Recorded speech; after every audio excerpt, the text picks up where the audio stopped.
propolis is what bees create to protect their hive, and a very similar action is found in the buds of the black poplar tree. I'm Lauren Hubele. I'm a health coach and I'm a gemmotherapy expert. And I'm here to talk to you about the black poplar tree and its uses as a gemmotherapy expert. Here with me is herbalist Teri Brooks. Teri, welcome. Hi, Lauren. Hi, Megan, and everyone watching. I'm really excited today. We've got some sun, and I'm out encouraging the grass, even though I know it won't be long before it has to be mowed. We're looking for plants that we can make medicine from, and we're finding a few things. Great. Glad to have you, Teri. And Megan, welcome.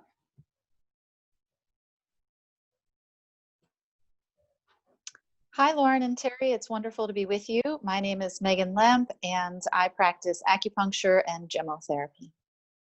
Wonderful.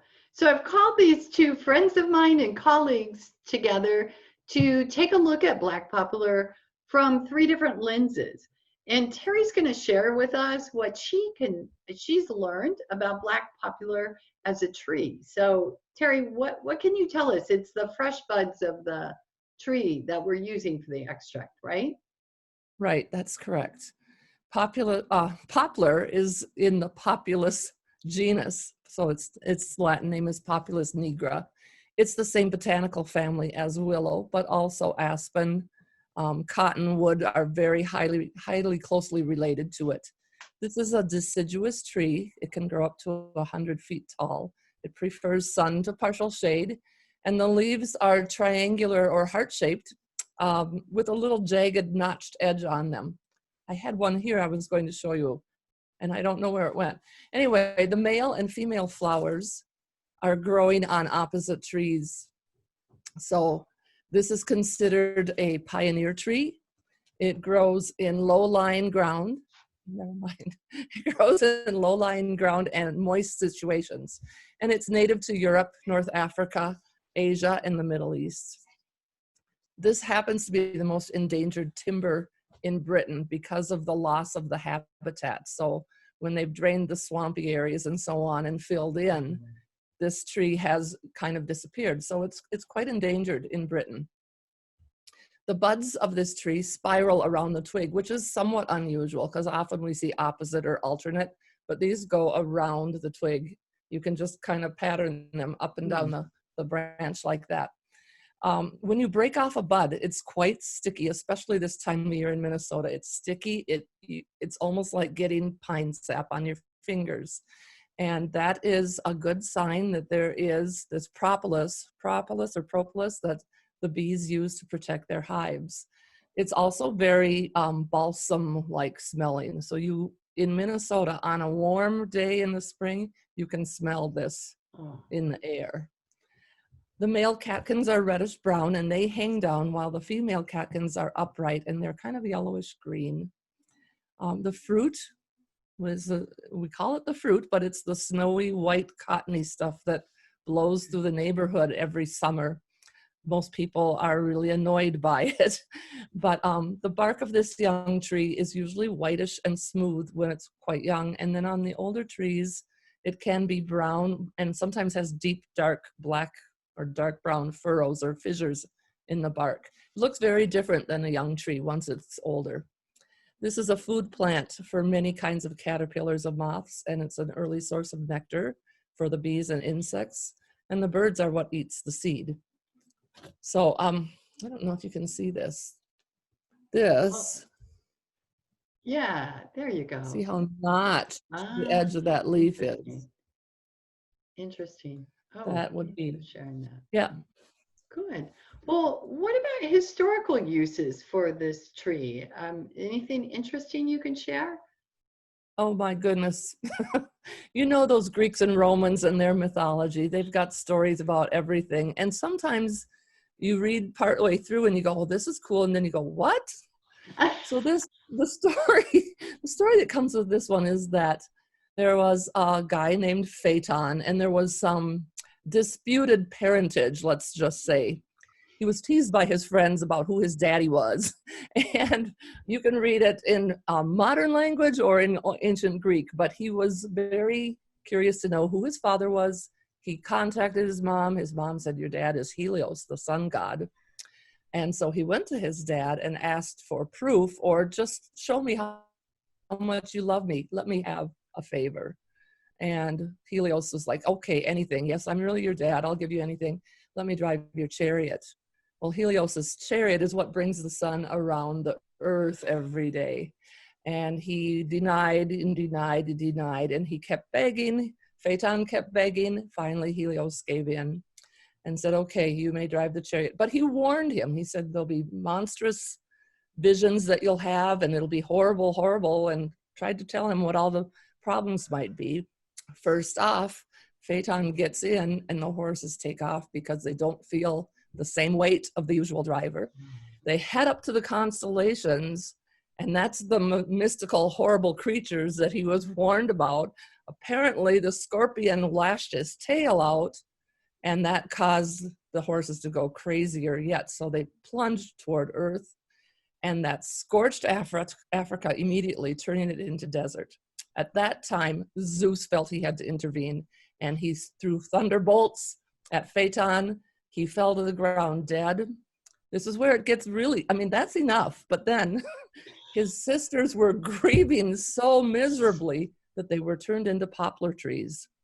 Now, why? I don't know where the link is there, but, and it is said that the tears they cried were turned into amber.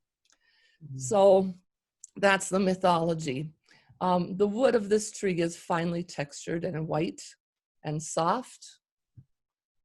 And it was naturally springy, so it was often used for the base of a wagon or on the wheels of a wagon. It's resistant to fire as well, so they used it for floorboards and houses. Many other things, baskets, artificial limbs, wine cases, pallets, toys, all sorts of things made from this light, springy wood. They used the seed to fill cushions and life preservers at one time. And it's said that Napoleon had this special species developed, the Lombardy popple, and he lined his military routes with that in order to provide cleared, clear, so he could see where he was going in the winter. And then also it provided the shade in the summertime. So the plant has been used for thousands of years by many cultures for medicinal purposes, and some like famine type food. If they really needed something, they could eat the bark of this tree. I found a partial recipe for an ointment called populinum, and we don't know what all the ingredients were, but it was definitely popple, salve, bud kind of material in this ointment. Interesting, interesting. So Teri, there's a lot of really interesting information about the Black Poplar Tree, so many things I didn't know, but what about medicinal significance? What have you learned in that area? Well, as we've mentioned, I'm sure you'll mention again, the resinous sap of this bud has propolis in it. That is definitely used by bees to protect their hives. It's like a shield. And shields are one of the other things that were made out of this tree, which I find kind of interesting too, like family shields and crests.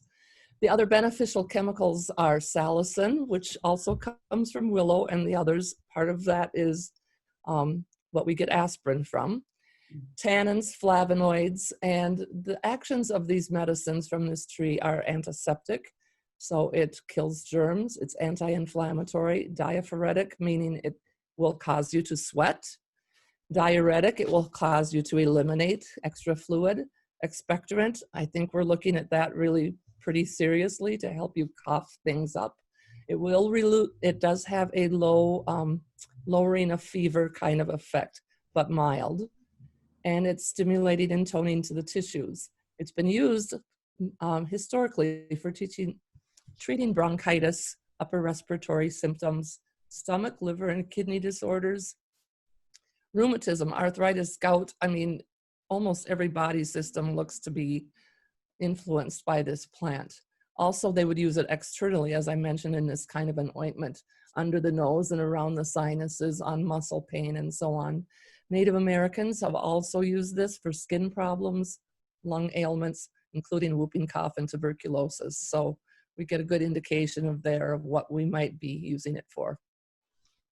Yeah. Anything else on it, Teri? Well, I read a really large scientific study, and it was published on our government's National Institute of Health page, where it basically stated the physiological and pharmacological and biochemical parts of this plant support all the wisdom of traditional use for these things that I've already mentioned. It was good to see it in scientific writing, you know, there's the proof. And if anybody wants more information about that, I can certainly provide a website, but it was quite extensive. Wonderful. Wonderful. Great. Well, let me move on to what we know about Black Poplar once it makes its way into the bottle in a Gemmotherapy extract.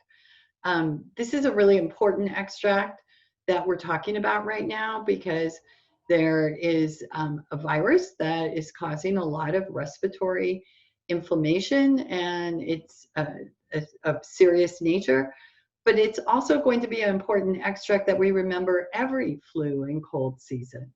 So the primary action of Black Poplar is on the circulatory system. It's a vein protector.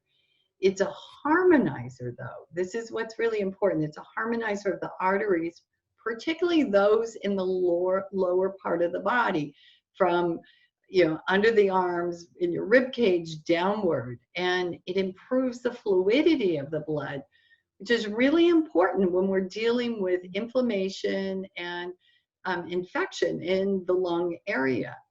But it has a secondary action too, and that secondary action is to harmonize the moisture in the body. It's one of the 3 extracts that we have in Gemmotherapy that is a moisturizing harmonizer. The other 2 are hazel and common alder. Because of this quality as a harmonizer, it resolves inflammatory states and it boosts immunity. This harmonizing it causes the kidneys or encourages the kidneys to eliminate uric acid. So it does work as a diuretic as well. Then there's an indirect action of it. Because of the reduction of uric acid, we remove inflammation from joints where it's pulled up there and stagnant. Teri, there was something that you said about this tree being a pioneer tree, and I think those trees really need to stand out in the field of Gemmotherapy. That didn't mean that pun there, but because these are trees that can come into soil that is barren and doesn't have life in it, and they can rejuvenate it and pave the way for further growth. And that's exactly what Black Poplar can do in the human body. So when I'm thinking about who might consider Black Poplar, my first use that comes to mind is this acute use, as this strong immune protection because of this propolis that is within the extract. And I like to see it combined with walnut. There's good evidence over the years of using Gemmotherapy in Europe, particularly among those in France and Belgium, to pair it with walnut as an immune protection. It creates a shield in the body. So prevention of inflammatory respiratory symptoms. And then in the later stages of acute inflammation of the bronchi, along with blackcurrant, and in a rotation of other known extracts for resolving inflammation in the bronchi and lungs, it would be very appropriate to include Black Poplar. Then we also have chronic uses for it because we have a lot of people dealing with chronic bronchitis and that have difficulty recovering from cases, or they threaten pneumonia in cold and flu seasons. So possibly alternating with another very good extract for protection in the lungs and bronchi would be hornbeam or sweet chestnut. These are some others that we can consider there. Then it is known because of its action on the vein as a prevention from thrombosis. And I think those would be the main reasons I would use it in chronic cases. Just a couple notes, as I said, it's one of 3 extracts that manages moisture, but there's 2 precautions, and I want everyone to be aware of that. The first is it shouldn't be taken by those who are taking blood thinners, because that's its action. It's to increase fluidity of the blood. And because of its the ingredients, even though they're trace properties of salicin and salicylic acid, we want to save it for those over 25 and those who are not allergic to aspirin. So in acute circumstances, this is not an extract I would recommend for children. And I would see, and we have very good acting extracts to replace it for children, but I would see it as an adult extract. So that's quite a bit. And Megan, I'm really looking forward to what you might see for this extract through the lens of Asian medicine. Yeah, Lauren and Teri, thank you for all that information. I think that this is an extract that we're all looking at very similarly. Black poplar is so important, and it does 2 really interesting things, both increasing fluidity and increasing protection. It's a really interesting extract to me because it supports the well-being both of our most exterior layer and our most interior layer, but in really different ways. So the wisdom of poplar seems to innately know that in order to maintain our exterior health and our first layer of defense, we need to be kind of the same thing that we were talking about bees doing. We need to be sealed up and protected. And our interior health needs quite the opposite. On our interior health, we need movement. And as Lauren said, we need fluidity to remain healthful. And black poplar can do both of those things. So just like Lauren and Teri were saying, to reiterate that, the bees use poplar to make the propolis, and they use it to build and repair and protect. And in this context, when we're talking about our body, we're talking about protecting the entrance of our system from external pathogens.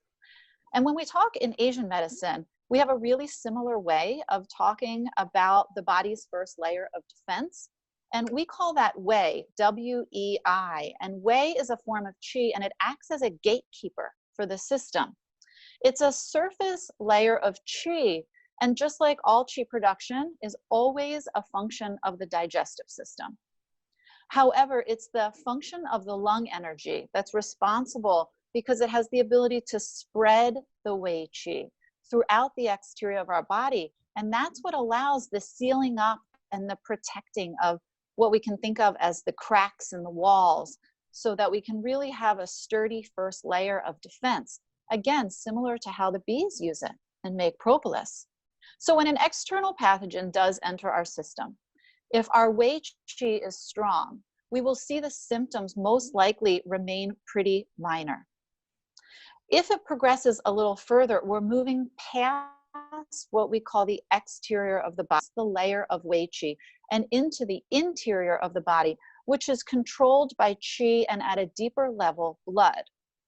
So we know that you've probably heard me say multiple times, the nature of qi is movement, and problems and disease arise when qi stops moving or even slows its moving. So when our system is compromised, the qi will either, 1, move in the wrong, so we might see when the lungs nature is to spread and descend. If the qi is moving in the wrong direction, we'll see cough. If our digestion's moving in the wrong direction, we might see nausea. Those are examples of moving in the wrong direction. In this particular situation, though, when the movement of our qi and blood, of inflammation and heat start to set in, and because qi moves blood, the deeper the imbalance in the system, the more it affects the blood level in the body.